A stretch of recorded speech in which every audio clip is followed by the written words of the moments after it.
हितोपदेश अध्याय 9 ज्ञान और निर्बोधता। ज्ञान आपणा गृह निर्माण करिअछि।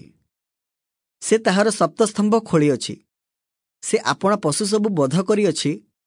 से आपणा द्राक्षरस मिश्रित करिअछि। से आपणा मेज मध्य सजाइअछि। से आपणा दासीमानकु पठाइअछि। से नगरर सर्वोच्च स्थानरु डाकी कहे, जेउ जण अबोध से एठाकु आसु।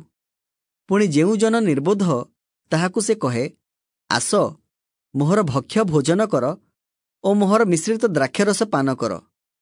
हे अबोध लोक माने, अबोध मानकर संग परित्याग करी जीवन रक्षा कर। पुणी सुविवेचनार पथरे चाल। जे निंदककु शिक्षा दिए से आपे लज्जा पाए।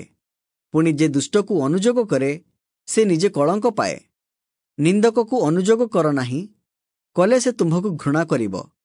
ज्ञानीकु अनुजोग कर, तहिरे से तुम्भकु प्रेम करिब। ज्ञानीकु उपदेश देले से आहुरी ज्ञानवान हेब।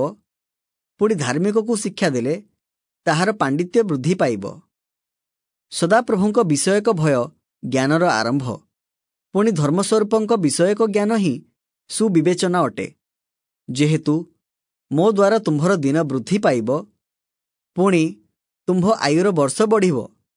तुम्भे ज्ञानी हेले आपणा निमंते ज्ञानी हेब। जदि निंदा कर आपे ताहा बोहिब। अज्ञाना स्त्री लोक कलिहुडी से अबोध ओ किछि जाने नाही। से आपण गृहर द्वार निकटरे ओ नगरर उच्च स्थानरे आसन पारि बसे।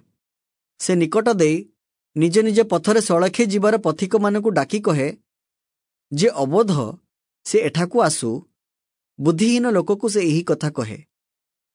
चौर्य जल मिष्ट ओ गोपन अन्न सुस्वादु। मात्र सेही लोक जाने नाही जे मृत लोकमाने सेठारे थांती।